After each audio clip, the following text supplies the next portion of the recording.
We're going to call this June 4, 2025 meeting of the Planning Commission to order. Roll call, please. Alexander. Here. Barrett. Here. Porter. Here. Johnson. Here. Hembry. Here. Hayes. Reese. We have a quorum. Thank you very much. Item number 1, consideration and approval of the minutes of the May 7, 2025 regular meeting. Are there any additions, deletions, subtractions, or changes? Make a motion for approval.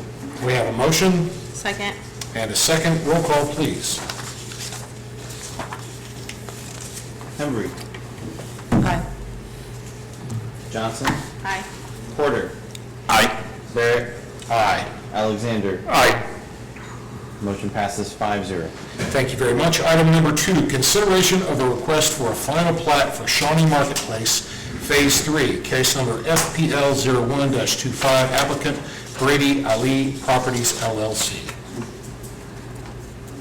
Good morning, or good afternoon, Mr. Chairman, Commissioners. Ryan Harkins, Community Development Director. The item before you is the final plat for Phase 3 of Shawnee Marketplace. It is essentially one large parcel to the south of Phase 2, so it would be tucked in to the north of 45th and behind what you know as Freddy's and CVS, and to the south of Jersey Mike's and Burlington Coat Factory, and that strip building that you currently see in Phase 2. The engineers for this project submitted the drainage report that we included with the staff report. For those of you that started to read through that and got lost, my apologies. They are using basically one of the previous phases drainage study to show they have adequate drainage on site. Staff, as far as the development review team, which includes community development, fire marshal, engineering, and building inspection, reviewed this proposal. We see no issues with it. As far as layout of lots, access to roadways, or anything like that. Easements and improvements have not been submitted yet for review. Those are coming with the next set of plans. So when we see plans for building and public improvements, we'll review those. We think we should be okay going forward with it in this manner. As far as options, you can approve or recommend approval of the plat as submitted. You can recommend approval of the plat with conditions as you see fit. You can recommend denial or deferral if you think additional information is needed. Staff's recommendation based on our review is approval of the item as presented. This does not require a public hearing, but I would be happy to answer any questions you might have. Any questions? One question I had, so as things go further south, is it going to create ingress and regress off of 45th Street eventually? That was my question. There will eventually be a point of access off of 45th, but it will be farther back. We're trying to make sure there's adequate separation from 45th and Kickapoo to where this access point would be.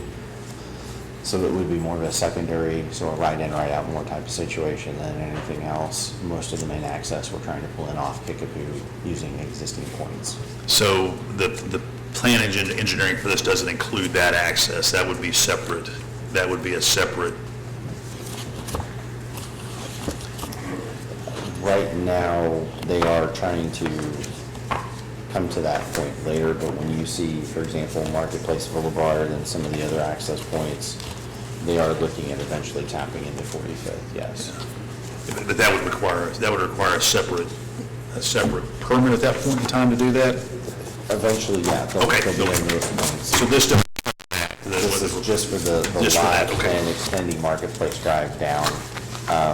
They are potentially essentially just capping the drive behind CVS. Gotcha. So anything at that point would come at the site plan review for any building permits for the site. Okay, thank you. Any other questions? All right. All right, I will entertain a motion to, on item number 2. Make a motion to approve with the conditions as outlined. Excuse me. Can I make a quick comment? No, sir, I'm sorry. No public? No, there's not, I'm sorry. Okay.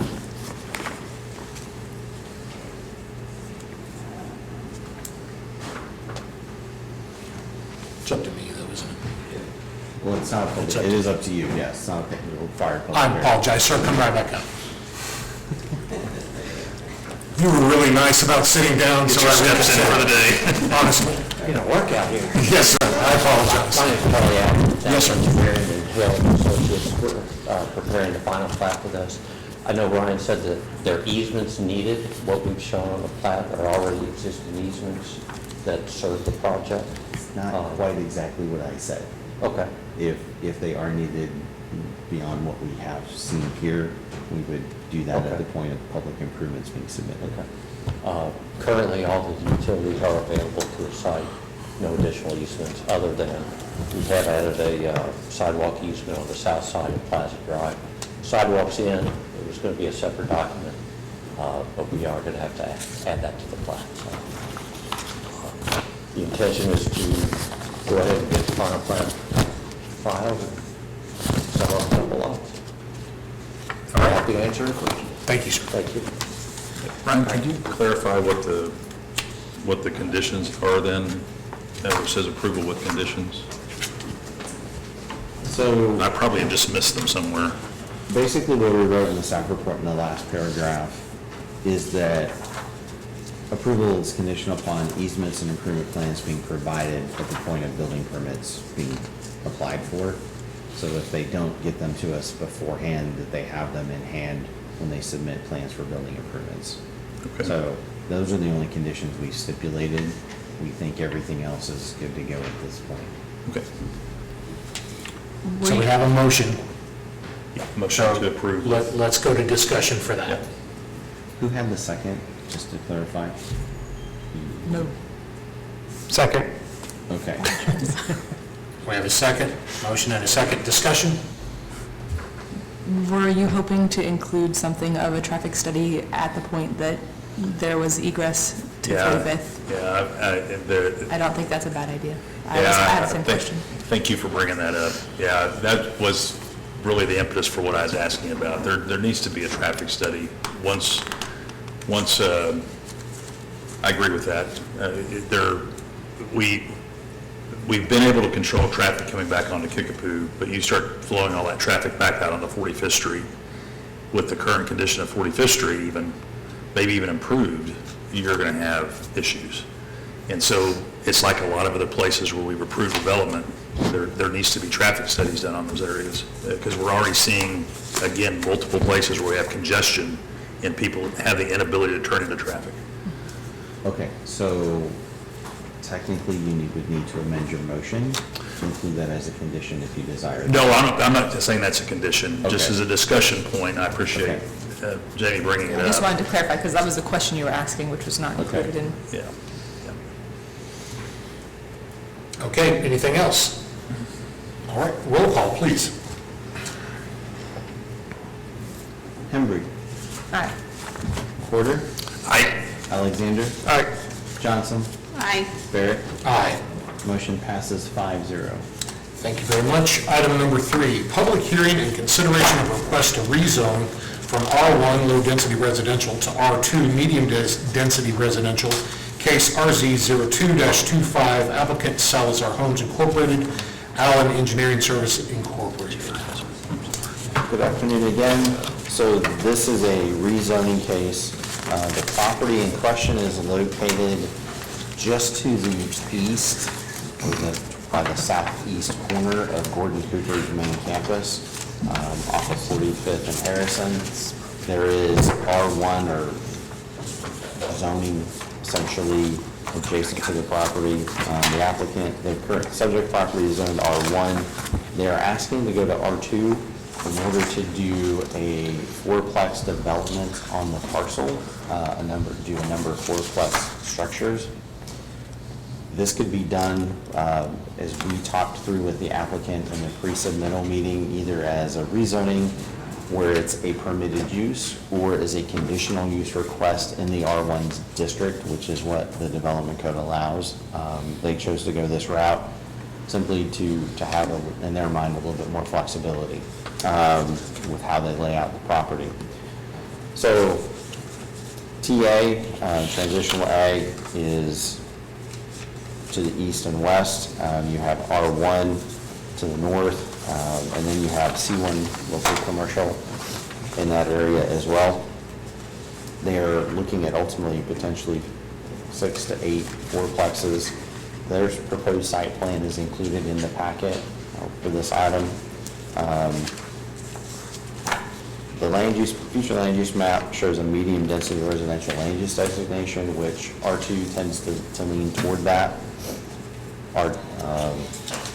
The comp plan notes that this land use includes a mix of lower density housing types, civic uses, and limited higher intensity uses with connections to neighborhood services.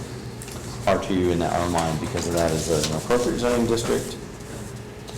While we normally don't advocate for any cases of spot zoning as a general practice, this is a situation where the R2 tends to become a bit of a buffer zone between R1 and then commercial development. So that's why we recommended approval of the R2 in this case. With that said, in terms of options,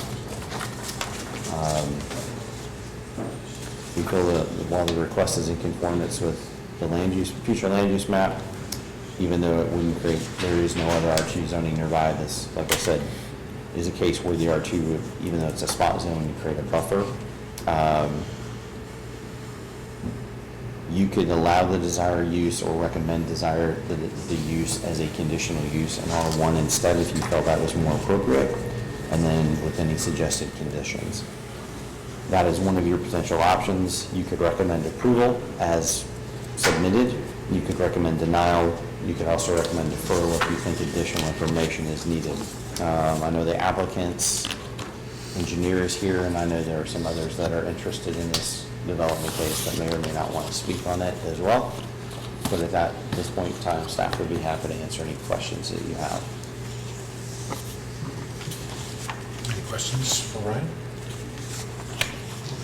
I think this is another one where we have a serious traffic issue. And so adding increased density in that neighborhood, is that something that we're considering in approval? It is something you consider, yes. When you look at their site plan that's included,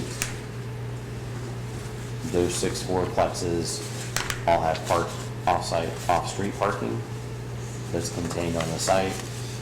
There's 2 access points onto Sydney, which feed onto 45th.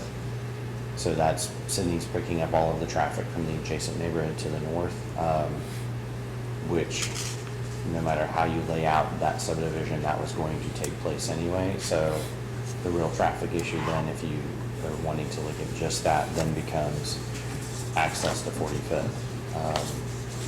Then it's a matter of can the improvements as we've designed them and proposed on 45th handle that.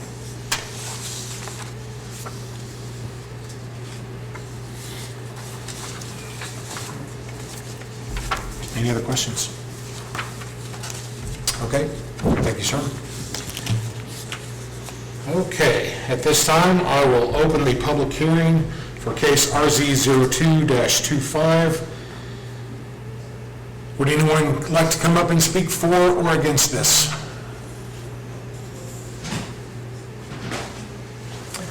All right, if you would, please sign in.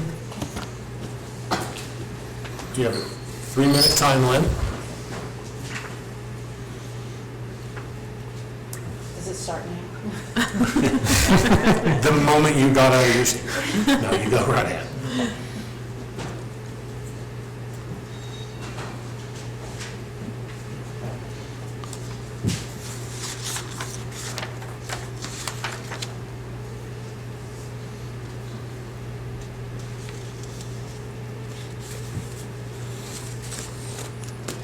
not my best friend. They're gonna. I'm Julie McCormick. I'm the superintendent of Gordon Cooper Technology Center. I'm a graduate of Shawnee High School and came to Shawnee in 1982 when I was 15 years old. I'm sorry. My name is Julie McCormick. I'm the superintendent at Gordon Cooper Technology Center. I am a graduate of Shawnee High School. I moved to Shawnee in 1982 and have lived and worked here for many decades. And I'm in favor of growth and development for Shawnee. I'm in favor of making people skilled and trained to go to work in Shawnee and be a part. I have concerns and have talked to Ryan on the phone about the concerns about traffic in 45th, not on behalf of Gordon Cooper, just in general, because of the things that continue to only feed to that part of town through 45th's access. The main thing that I would just want the commission to be, or the committee to be conscious of is when that housing development first occurred and taking all of the water that comes off of that property through, and I talked to Seth Barkheimer at the time of that development of that initial retention pond. And there's a second retention pond. I live in the Hyatt Estates as well, from my home residence. There's a retention pond that also empties under 45th to on a culvert that also empties into our first pond that is on the south side of the campus. That pond has a spillway over into a second pond. The retention pond for the neighborhood has created a third pond. That's not really a pond, but when it rains, it is all water from the retention pond opening all the way to our access road out onto Harrison. It is completely covered. So something that I would want that you all to be conscious of is when the Salazar Homes gets granted this, if that happens, there will be another retention pond for this type of development, and in visiting with Ryan about that. And my concern is that it will also tie into that culvert on the south east side of our property. Again, maybe even expanding our initial pond. I'm just worried about that land that is east of us becoming undevelopable, won't be able to be developed for anything. It becomes land that's not usable in any way for our growth and expansion as a contributing member of this city. So that is my only concern. So, Thank you. Next. I have drafted a letter that is under 3 minutes because I tend to see squirrels and stay off track. So I'll sign in and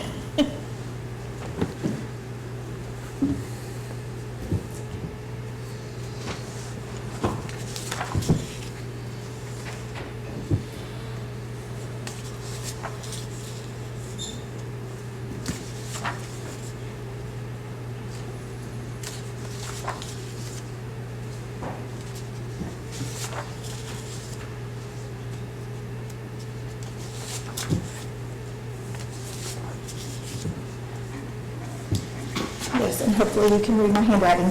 My name is Lacey McLean, and I am a homeowner in the Wildwood Edition.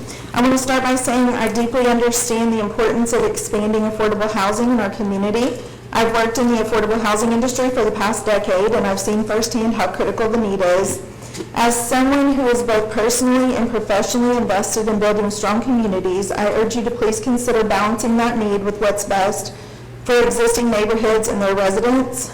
I'm here today to express my concerns with the proposal to introduce fourplex rental units into our HOA-governed neighborhood. One important concern is the negative impact on property values. The perception, whether fair or not, is that rental-heavy neighborhoods are less desirable to prospective home buyers. This area was designed and purchased by families like mine as a low-density, primarily owner-occupied community. And introducing higher density rental units into that context changes the character and expectations that many of us invested in, both financially and emotionally, when we bought our homes. These fourplexes will increase traffic and street parking, strain infrastructure, and reduce the stability that comes with long-term home ownership. Renters tend to be more transient, which makes it harder to maintain neighborhood cohesion, enforce HOA rules, and foster the same level of community involvement. And while I fully support housing solutions, not all neighborhoods are the right fit for higher density developments such as the one being proposed. This proposal places that density in an area not designed to support it, creating issues not just for homeowners, but also for future tenants who may be moving into a neighborhood that's not built for their needs. I believe we can expand affordable housing in more thoughtful, well-planned ways that respect existing communities while still meeting the urgent need. However, this specific location in this HOA restricted neighborhood is just not the right place, in my opinion. Thank you for your time and for considering the voices of homeowners who want to see this community grow, but would like to see that growth that strengthens the community and is also thoughtful and balanced. Thank you again. Thank you. Anyone else? Yes, sir.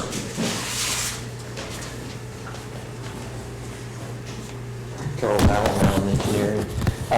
Just here on behalf of Salazar Commercial Properties to answer any questions. We did met a couple of times with Ryan and Seth on what was appropriate for this site. I think Salazar Homes submitted for rezoning several years ago, back and forth from being office, commercial, to residential. And this is a product that we're building in Oklahoma City. It's a nice product, 4 plots, 2-bedroom apartments, just under 1,000 square feet. Seems to be a successful and a strong need for this type of housing. So happy to answer any questions. Hope for your approval. Thank you. Would anyone else like to speak?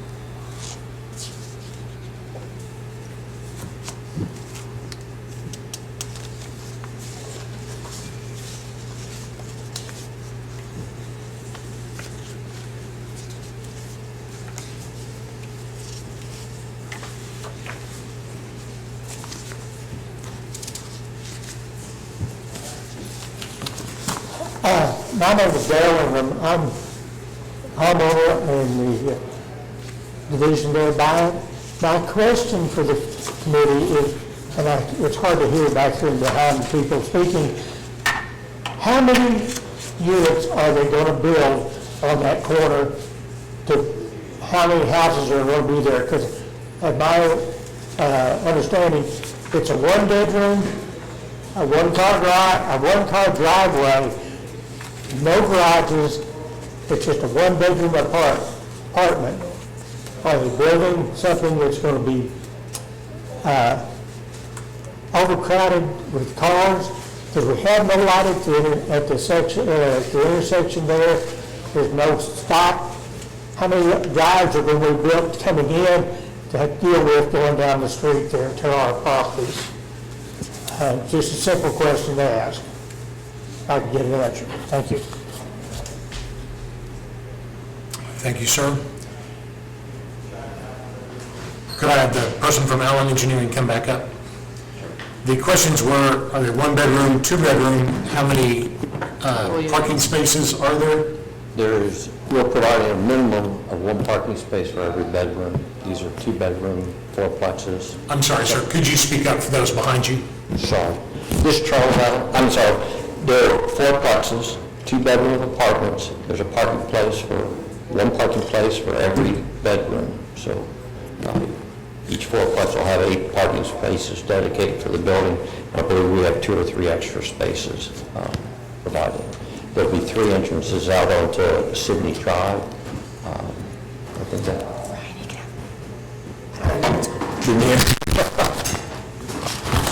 So I'm having Ryan hand you the plot map so you can see.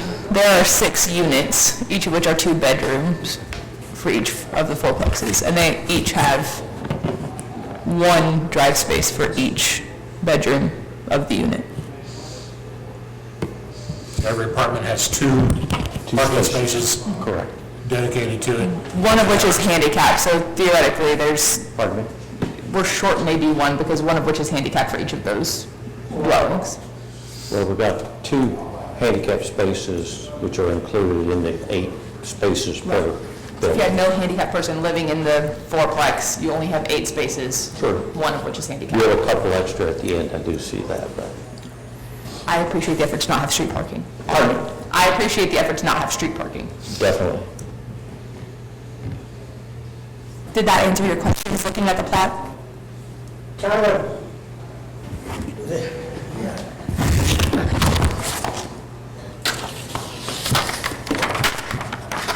to me, there's a lot of parking spaces there. That's a lot of cars coming in at the front of the drive of Sydney Drive. We have no street light out there, we have no stop light, we have no stop sign on Sydney.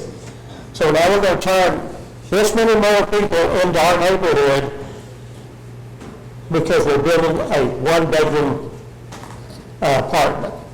They're 2 bedrooms. I have no qualm about somebody going in and building a duplex with just 2 apartments, or they had a garage, or a place that, say, to get, they're gonna be backed up on the back fence with no yard out front. We already built the sidewalk out there for them, it seemed like, but they're gonna have to go across and build a drive to get in. I just don't approve of it. It's up to you. Thank you, sir. That's yours? And thank you, sir.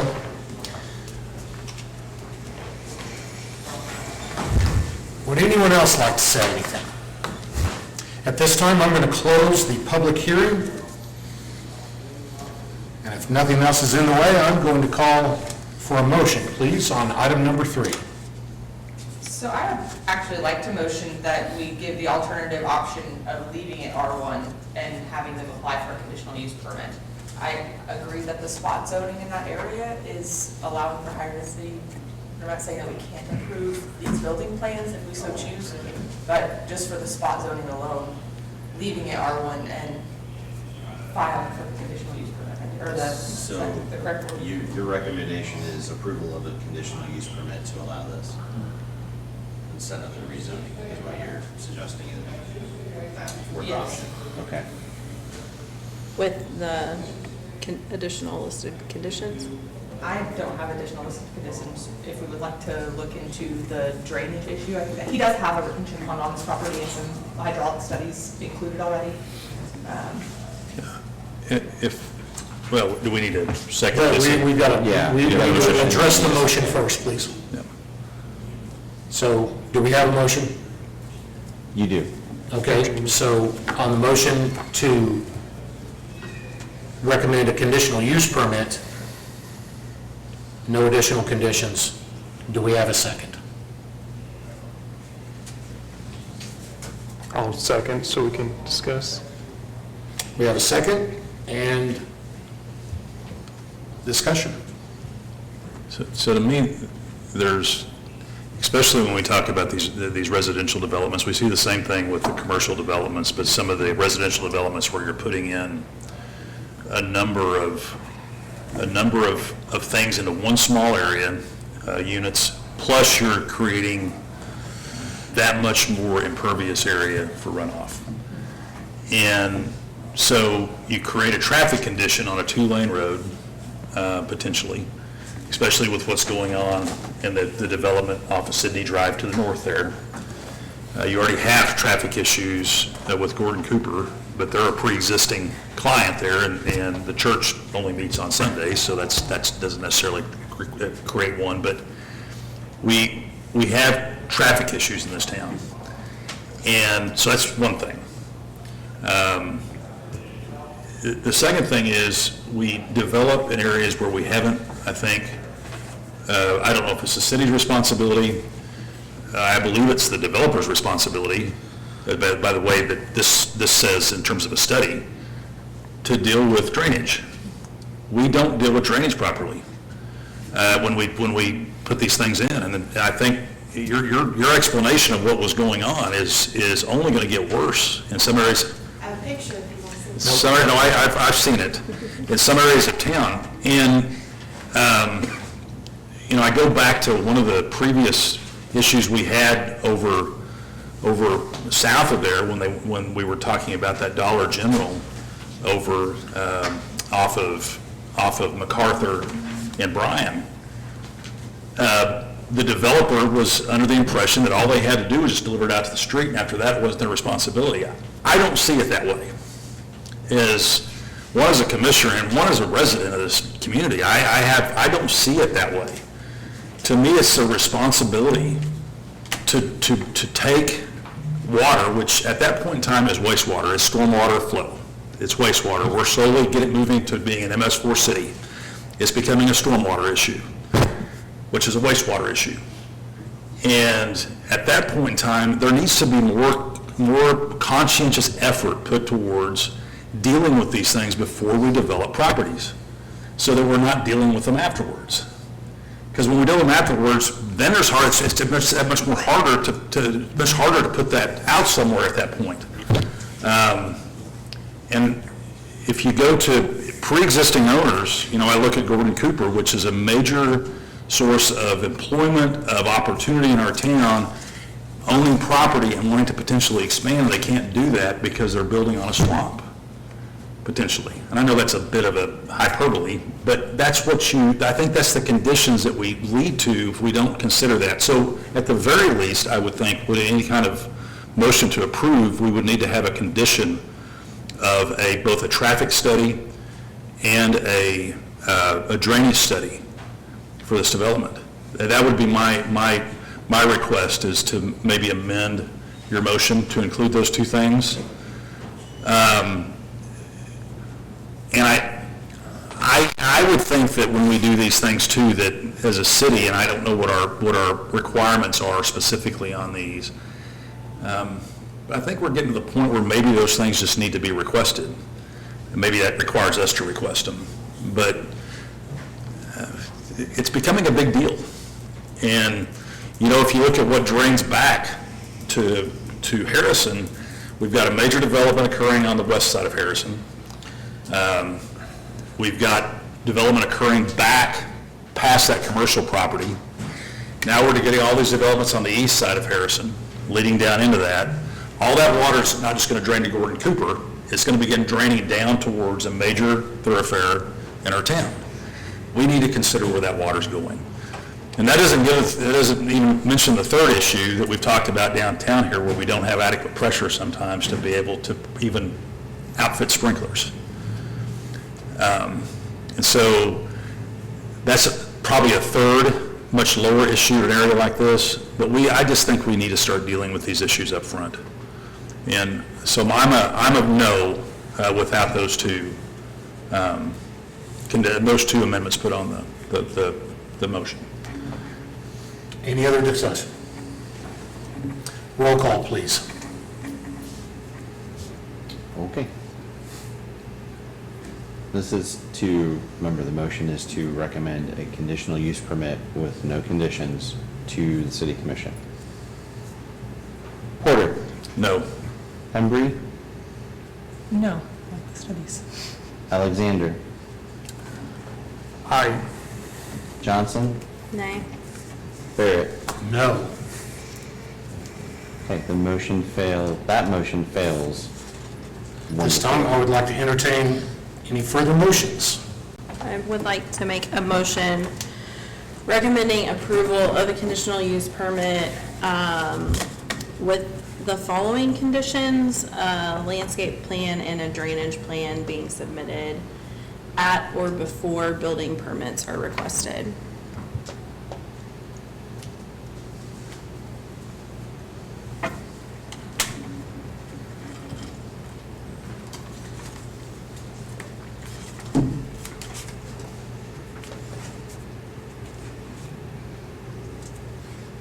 Got it. Okay. You have a motion, you need a second. All right, can we have a second, please? I'll second. We have a second. Discussion. So can we ask for an amendment to a motion if the Not at this person, time. if the person's willing to do it? When do we ask for amendments to motions? By parliamentary You rule? could bring up your desire to have whatever else you would like included in the discussion of the motion, and then that person can amend it if they request. The only thing I would request is that we include a traffic study with that as well.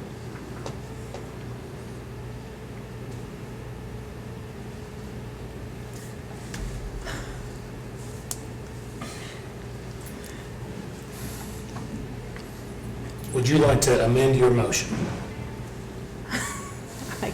I can amend the motion to include a traffic study.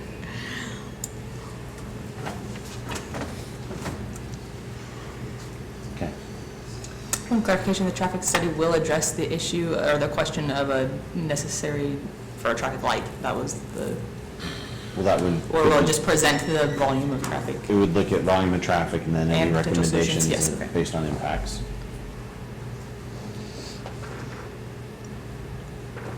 Okay.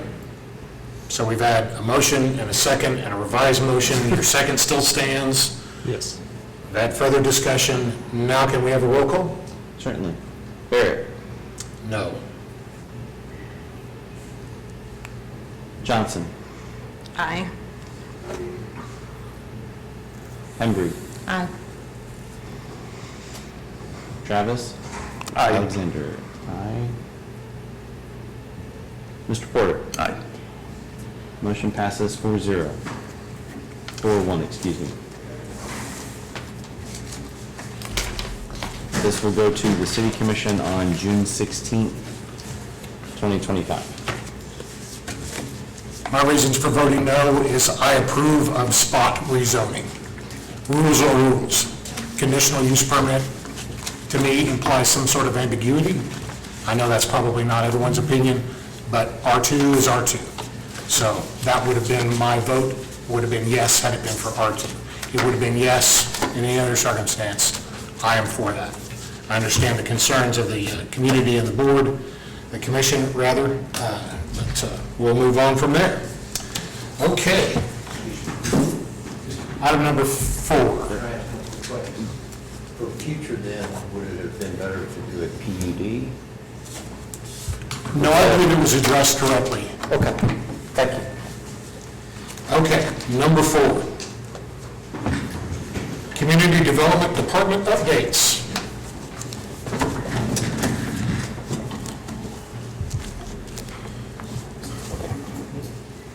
All right, well, thank you, members, for being here, to the public, thank you for attending today. Staff is, in the last, since we last met, was able to actually host a one-day workshop for the State Planning Association. A couple of you actually participated in attending and actually sitting in on a session. So for those 3 members that did, it's much appreciated. Your input was valuable. We had 76 in attendance for the day. So that was actually a really good turnout. The main state planning conference will be in November. It'll be the first week of November. It will be in Oklahoma City at the Sheridan Hotel.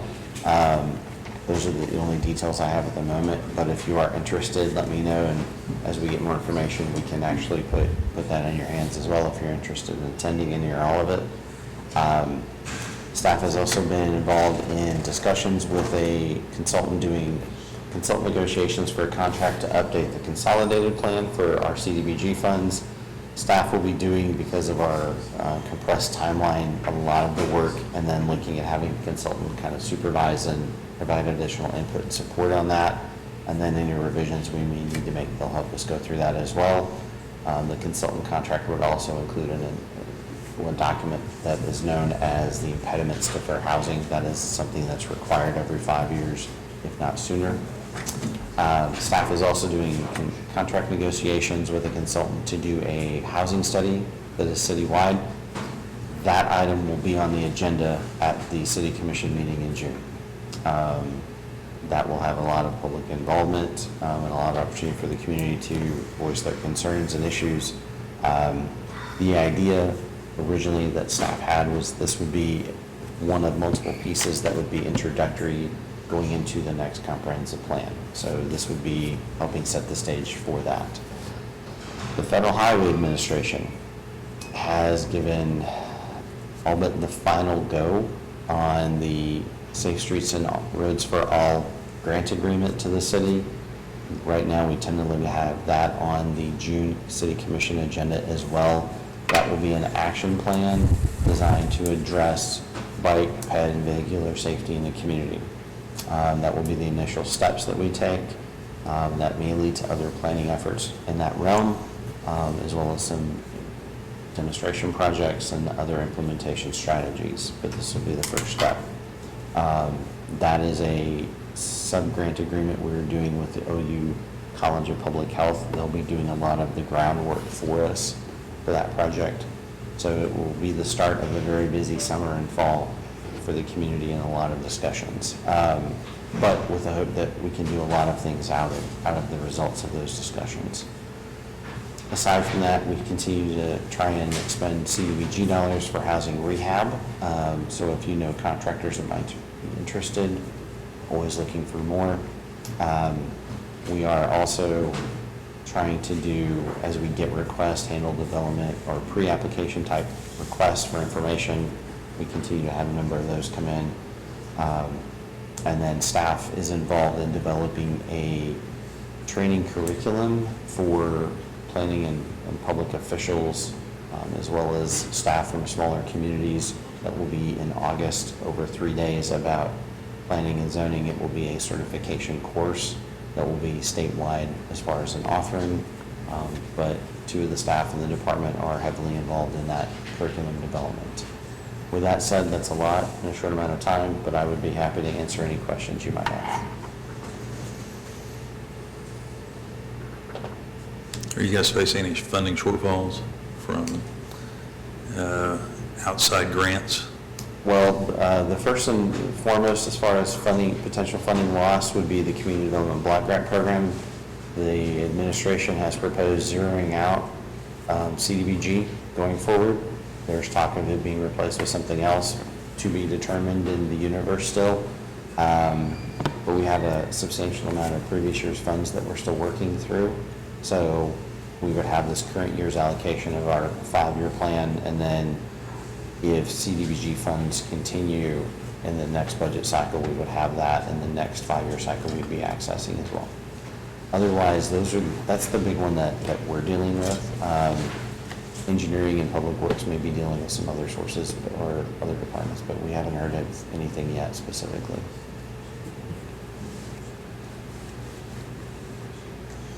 And as far as some of the discussion from today, I will tell you staff has started to put together a list of potential text amendments to the code as we hit the 1-year mark.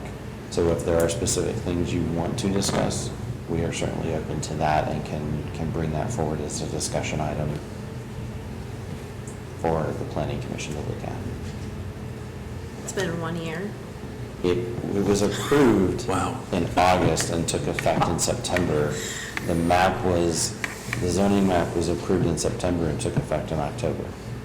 It's crazy. Holy cow.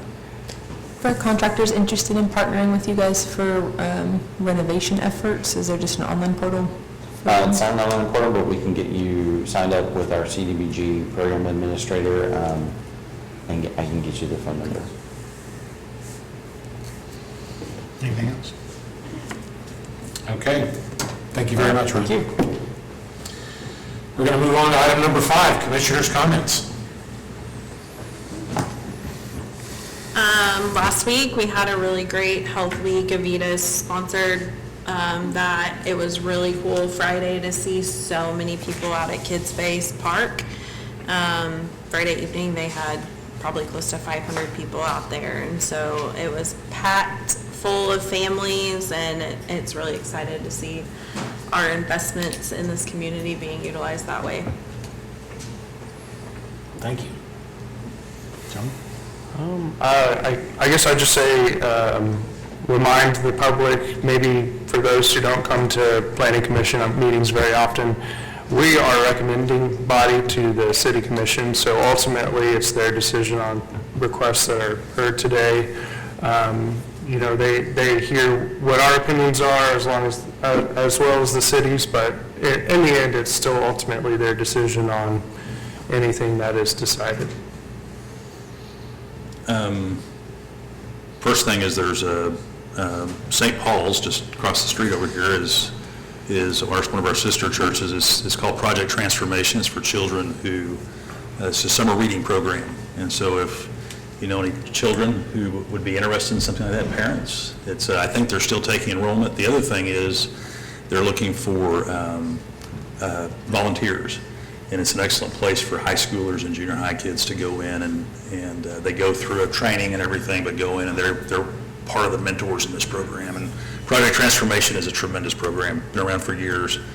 It changes lives, but I wanted to make sure I mentioned that. The other thing is I still want to request a traffic study on Harrison between the highway and MacArthur. That has been passed up to the city manager's office. Okay, thank you very much.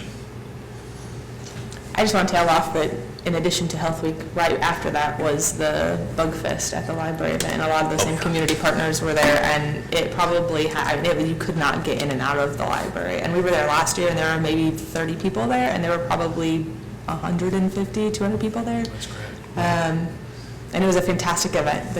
There were children everywhere learning and having free froyo, so it was As an beautiful. ecologist, that makes me happy. Yeah. Yeah.